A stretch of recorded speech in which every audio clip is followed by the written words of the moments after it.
Class 10 subject maths chapter 2 polynomial के विषय में हम लोग जानेंगे इंट्रोडक्शन। क्या तो अलजेब्रिक एक्सप्रेशन किसे कहते हैं, ठीक है। तो एक कॉम्बिनेशन ऑफ कांस्टेंट जैसे कि 1 2 3 4 5 कोई नंबर्स हो, है ना, कोई कांस्टेंट नंबर हो, variables like x y t u s z, ये सब क्या है, वेरिएबल्स कुछ हो, and operators like plus minus multiply division, ये सब ऑपरेटर्स उसमें मतलब इन्वॉल्व हो, is called an algebraic expression, ठीक है। एज पर एग्जांपल जैसे कि x+2 अगर लिखते हैं तो यह क्या हुआ, एक पोलिनोमियल हुआ। उसके बाद √x+5 अगर लिखे 1/x+2x, ये सब क्या है, इसमें तो वेरिएबल और ये जो भी कंडीशन है वो तो होंगे ही। तो ये सभी क्या अलजेब्रिक एक्सप्रेशन तो है, लेकिन ये क्या है, पोलिनोमियल है, और ये पोलिनोमियल नहीं है। क्यों नहीं है, आगे हम लोग इस विषय में हम लोग समझेंगे जब पोलिनोमियल अभी पढ़ेंगे, ठीक है। तो चलिए पोलिनोमियल के बारे में जानते हैं। Polynomial an algebraic expression of which exponent of variable is a whole number is called a polynomial, है ना।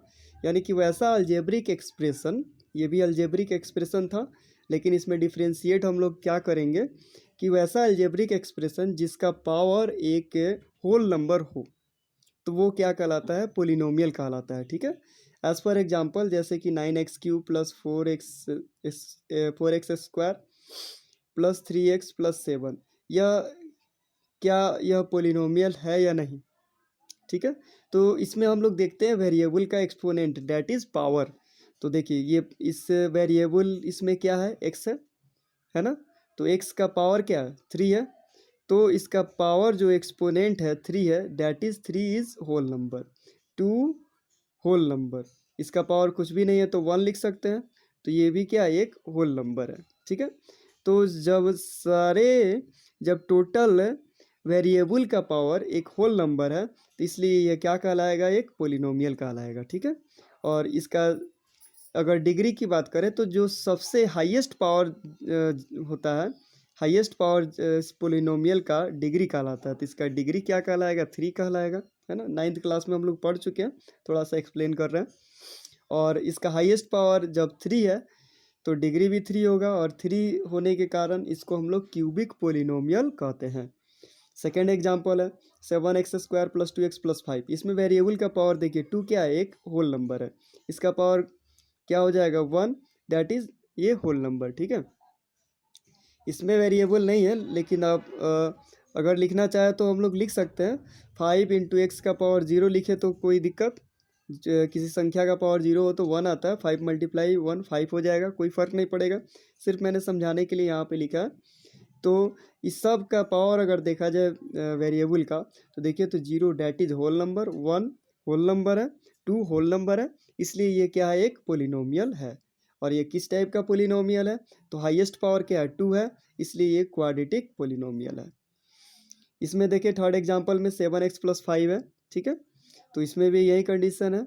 इसमें देखें तो इसका पावर क्या हो सकता है, 1, ठीक।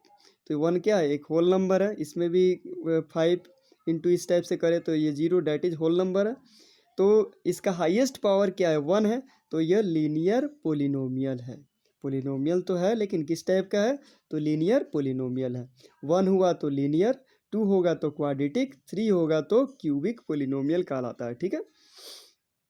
अब ये किस टाइप का पोलिनोमियल है, अगर यहाँ पे सिर्फ 5 है तो 5 इंटू इस टाइप से हम लोग लिख सकते हैं।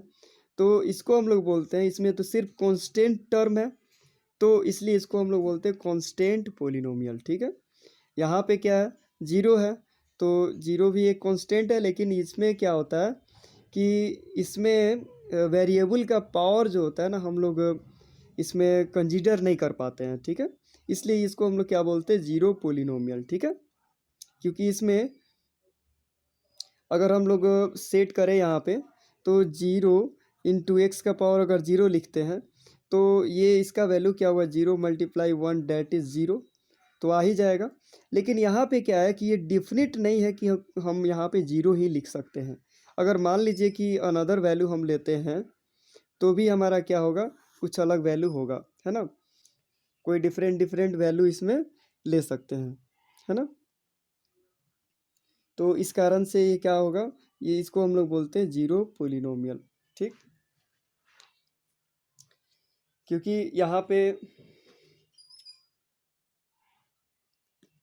पे अगर मान लीजिए कि यह जीरो है, अगर सपोज डैट हम लोग x का पावर 5 लिखते हैं, कोई 5 लिख सकता है, कोई 10 लिख सकता है, तो ये टोटली डिफाइंड फॉर्म में नहीं है, इसलिए नॉट डिफाइंड में आते हैं।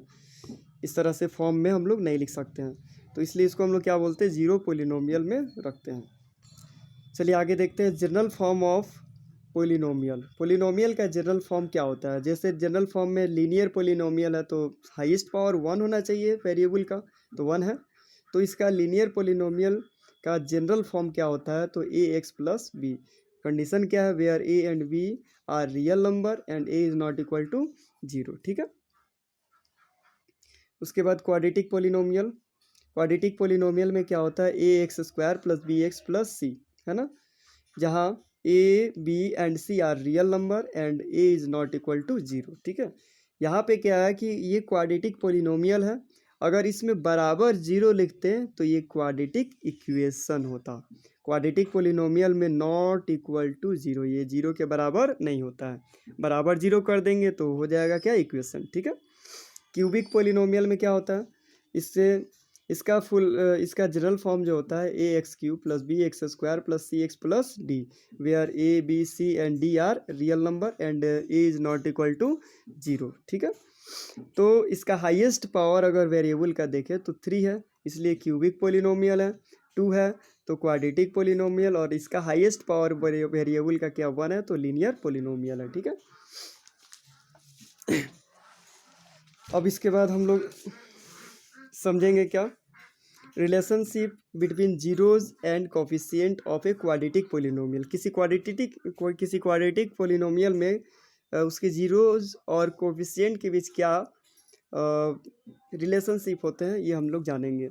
अगर यदि इफ़ कोई पोलिनोमियल, अगर मान लें यहाँ पे जनरल फॉर्म उसका A X square plus B X plus C, और अल्फ़ा और बीटा इसके जीरोज अगर हैं, तो हम लोग यहाँ पे लिख सकते हैं then sum of zeros alpha plus beta बराबर क्या होता है, माइनस बी बाई ए, यानी कि कोफिशिएंट ऑफ एक्स बटा कोफिशिएंट ऑफ एक्स स्क्वायर, है ना, माइनस बी बाई ए।